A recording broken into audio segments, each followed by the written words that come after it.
Welcome to another episode of The Early History of Bigfoot, Stories and Encounters from 1880s through the 1960s. In today's episode titled Legends of the Forest, Unveiling Historic Bigfoot Encounters from Coast to Coast, we're diving deep into the historic narratives that form the foundation of the Bigfoot legend. Before Bigfoot became a household name and a staple of modern folklore, there were countless accounts and stories from all over North America that captured the essence of humanity's intrigue with the unknown. These stories are not just about unverified sightings of a mysterious creature, but also reflections of the cultural and societal elements of the communities from which they emerged. To truly appreciate Bigfoot encounters from the 1880s through the 1960s, it's essential to explore the creature's origins and folklore. Historically, there have been tales of wild men and giant creatures in various cultures, from the Yeti in the Himalayas to the Yowie in Australia, and of course the Sasquatch in North America. The word Sasquatch itself has its roots in the indigenous languages of the Pacific Northwest. In these settings, the creature wasn't just a subject of fear but a part of the natural world, sometimes regarded as an omen or protector of the forest. These early stories set the stage for Bigfoot's transition into a figure of intrigue and national legend. Let's go back to the 1880s, a time when reports of large, hairy creatures were beginning to surface in local newspapers. Notable among these was the account from British Columbia in the late 1880s, where indigenous populations shared storied encounters of a large, man-like ape.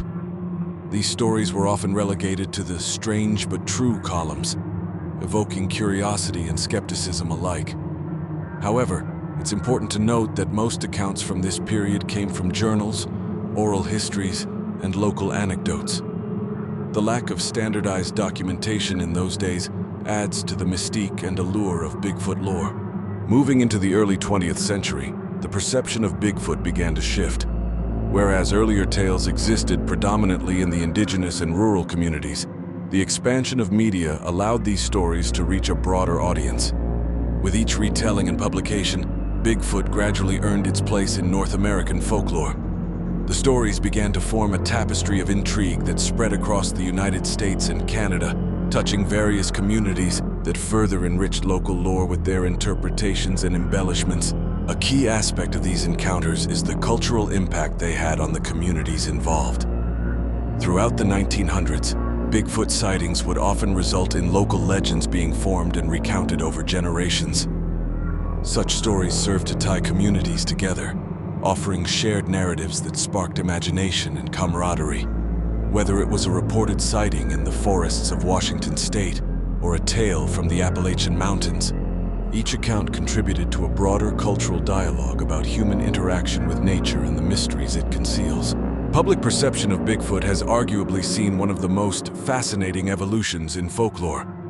Initially met with widespread skepticism, as tales persisted throughout the decades and compelling reports emerged, public interest shifted from doubt to fascination.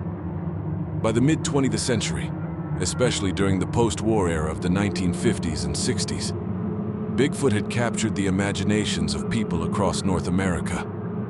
This was a period marked by exploration and a push beyond the known frontiers, both geographically and scientifically, which opened minds to the possibility of undiscovered creatures. The regional differences in Bigfoot stories are intriguing as well. For example, while the Pacific Northwest is typically credited as Bigfoot's heartland, different versions of the creature's depiction can be found across North America. In the South, tales might describe the creature as smaller or more ape-like, while in the Northeast, it's often depicted as a guardian or mystical entity. These variations are indicative of the diverse ecosystems and cultural perspectives that characterize both America and Canada. Historical documents, newspapers, and personal accounts offer us rich material to work with. These sources reveal not only the details of the encounters themselves, but also the reactions they evoked in society at the time. It's fascinating to observe the changes in reporting style, from sensationalistic headlines aiming to captivate readers to more nuanced articles that attempted to understand and interpret the sightings rationally over time. This evolution of media representation reflects the broader cultural changes happening within those decades, as societies became more interconnected and informed. Let's not underestimate the contributions of those who claim to have had direct encounters, or who have inherited stories handed down through the generations. Hearing these stories directly from individuals or through interviews can be a surreal experience. These recountings are often emotional and filled with a sense of wonder or fear that written reports might fail to capture. Eyewitnesses provide a human element to the lore, and this personal connection makes the accounts all the more compelling and authentic to listeners and readers alike. Media and popular culture have played an undeniable role in shaping the modern image of Bigfoot. From the acclaimed photograph of a supposed Bigfoot in Bluff Creek, California in 1967 to countless documentaries and feature films, the image of Bigfoot has been solidified into a mysterious yet somewhat familiar fixture in popular lore. The influence of such portrayals cannot be understated, as they have fueled the fascination and mystique of Bigfoot for people around the world, extending its influence beyond North American borders and into global consciousness.